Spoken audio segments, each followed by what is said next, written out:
Okay, first you're going to prepare your cutlets, your faux chicken cutlets.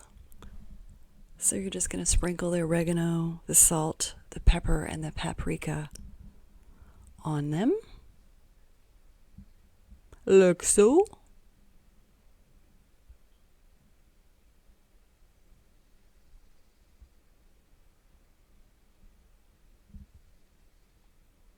And just do this on one side.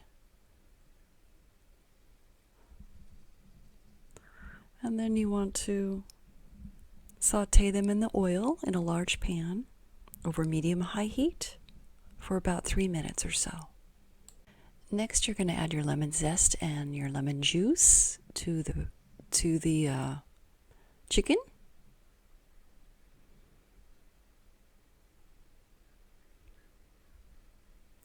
And then add your bell peppers over the top of that. And you want to cover that and cook that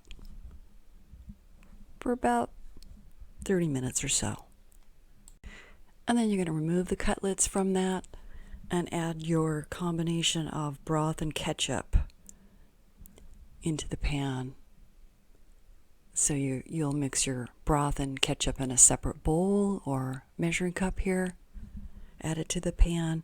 Bring that to a boil and then remove it from the stove, and you want to serve that up with your chicken cutlets. Delicious!